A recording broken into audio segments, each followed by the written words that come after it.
This is the hard part about looking for time travelers. They don't want to be found.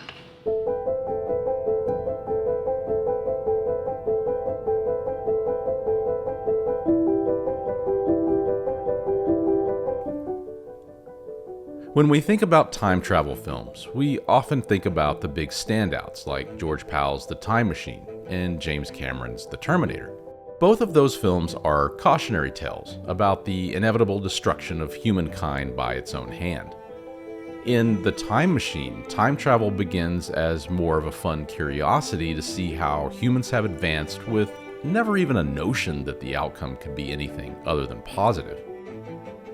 When it turns out to be overwhelmingly the opposite of that, our protagonist wishes nothing more than to go back to where he came from. A more innocent time, where things were better.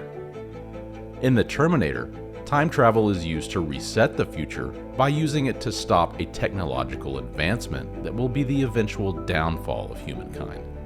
This is Erik Clapp with Cinema Force. The time-traveling film craze of the 80s that included such films as Back to the Future, Peggy Sue Got Married, Time Bandit, Somewhere in Time, and even the cult classic Trancers spent some time romanticizing the past instead of the future as H.G. Wells tried to imagine in The Time Machine. Wells had a wishful thought about the future even though it was laced with cynicism. That cynicism is the prevalent theme of director Michael Anderson's 1989 time travel film Millennium. Based on a 1977 short story entitled Air Raid by John Varley, it took over a decade of development before it finally reached the silver screen. With 4 directors attached at different times, writer Varley rewrote each attempt to accommodate each of the director's visions. Directors such as Douglas Trumbull and Richard Rush all took stabs at the film. At one point, even Paul Newman and Jane Fonda were attached to star as its leads. John Varley adapts his own short story for the screen here, and his ideas and themes are ones that were clearly born from the environmental movement from the 70s. The idea of population booming and the effects of pollution contributing to not only climate change, but overall societal health decline act as Millennium's future endgame. Experts now say that at the present rate, Lake Michigan will be dead in 9 years. Bill, the whole race is dying, all of humanity. We're all gonna die. What matters is now. This moment. In Millennium, we are introduced to an uptick in a series of unexplained plane crashes. Our lead investigator, Bill Smith, played by Chris Christopherson, is an overworked NTSB worker on the verge of a complete burnout. Hey. How about some coffee?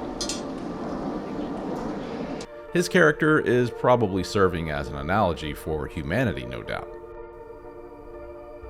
Burnout aside, his character represents a public that wants to accept facts in a society that seems more accepting of the ideas of a conspiracy theorist, played wonderfully by Daniel J. Travanti.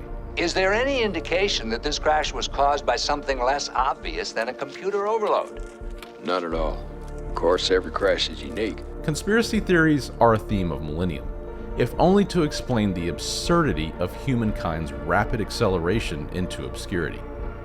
At some points in the narrative, they are the only thing that makes sense anymore, as the truth seems to be further away than ever before.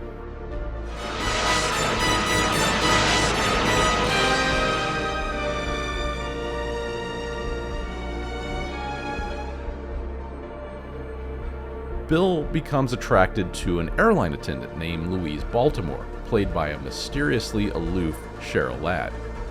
Louise, we discover, is much like Bill, in that she is a disaster cleanup specialist herself. She is attempting, much like Kyle Reese did in The Terminator, to ensure that the future is a better place to live than the one she currently resides in. We have major problems. What happened? We got the stunner. Imagine my relief. Millennium's future is mostly seen from the inside of a futuristic hangar of cobbled-together machines that enable time travelers like Louise to travel into the future via a time gate. The airplane hangar in the present day is used to house the remains of airline crashes. In a nutshell, a reminder of things to come for humanity. Then you are from the future. About 1,000 years. It must be incredible. It must be horrible.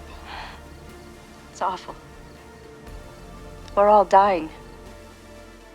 Writer Varley's vision of the future includes a population that is on the verge of extinction due to the environmental conditions from years of industrialization. That we are destroying the planet we live on by complacency. He will have to live with our legacy of pollution and acid rain. Our negligence today is producing a world in which our children's children will be barren, and the human race heading towards extinction.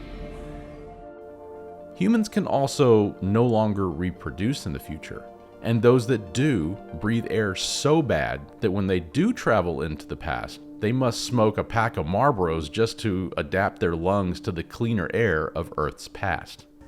You smoke too much.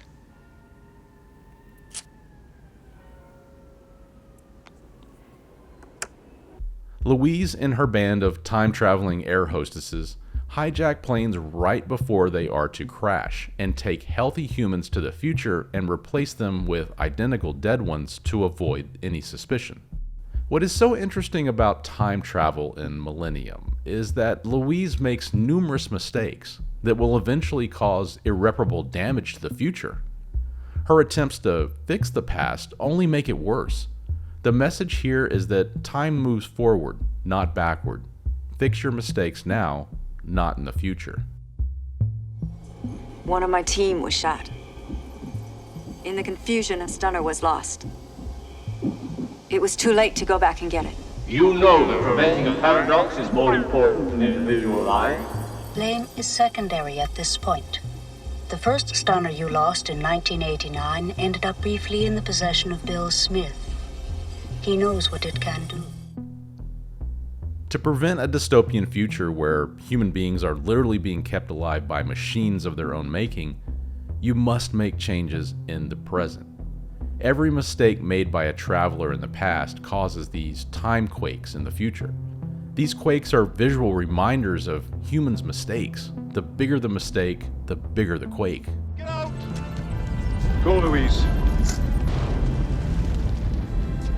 Get him out of here. Millennium's look at life in the future is pretty bleak. And although not in the time travel genre, futuristic films like Ridley Scott's Blade Runner also show us a horrendous looking futurescape. And even as it is gloriously imagined on the screen, the reality of that future is the same as Millennium's is: unsustainable. I mean, sure, both films have fun robot friends to play with, but you might fare better with a nice puppy than an android that could rip off your head. Director Anderson is a strange match for this movie. Although his filmography is accomplished, and with over 50 films to his name, including classics like Around the World in 80 Days and Logan's Run, Anderson here seems rather pedestrian. All right, Sherman, he's seen me again. I think he's interested. What next? What now, Sherman?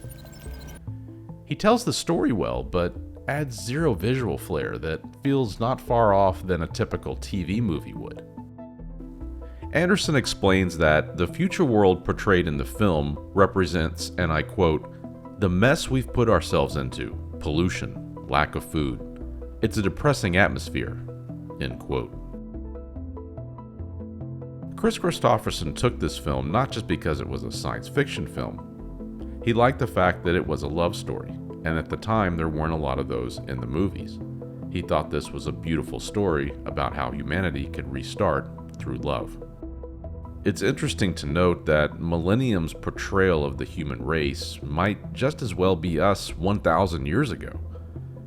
We've come a long way in 100 years, but Millennium suggests that we will go backwards instead of forwards. Time travel as of this writing is not possible, but who's to say in 10,000 years it will be? You can be sure humans will probably be as dumb then as they are now, and will somehow mess things up even worse. It's perhaps our greatest gift as a species. Millennium is not a great film by any means, but it is a great time travel film that seems to have fallen through the cracks. And its ending does offer some hope that if humans do crave other humans to extend our existence, then we will somehow find a way to survive despite our own methods.